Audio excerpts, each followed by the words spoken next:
अस्सलाम वालेकुम। अगर आप अपने प्रोफाइल के व्यूज़ बढ़ाना चाहते हैं तो ये वीडियो आपके लिए है। प्रोफाइल के व्यूज़ ऐसे बढ़ेंगे जब आप दूसरे लोगों का प्रोफाइल देखेंगे तो वो लोग आपका प्रोफाइल वापस आकर विजिट करेंगे, तो इस तरह आपके प्रोफाइल के व्यूज़ बढ़ जाएंगे। अपने प्रोफाइल के व्यूज़ चेक करने के लिए कितने हैं वो हम अपने प्रोफाइल पे जाएंगे और हम डैशबोर्ड पे जाएंगे तो ये देखें, ये मेरे प्रोफाइल के व्यूज़ हैं 2216।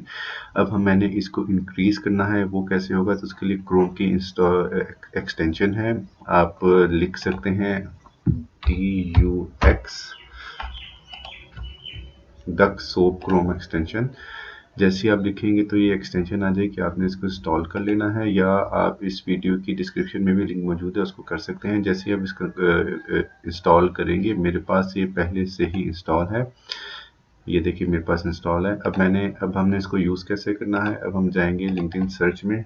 फर्स्ट करें आप प्रोग्रामर हैं और आप चाहते हैं कि दूसरे प्रोग्रामर आपका प्रोफाइल देखें, तो हम यहाँ पे प्रोग्रामर पे क्लिक कर देते हैं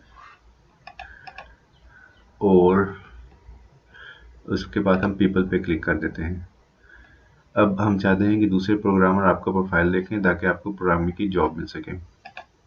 हम यहाँ पे जाएंगे, विजिट प्रोफाइल्स में कर देंगे। अब ये ऑटोमेटिकली इन प्रोग्रामर्स के प्रोफाइल विजिट करता रहेगा सारा दिन, और ये उसके बाद ये प्रोग्रामर्स डेफिनेटली आपका प्रोफाइल विजिट बैक करेंगे। इस तरह आपके प्रोफाइल्स व्यू इंक्रीज हो जाएंगे।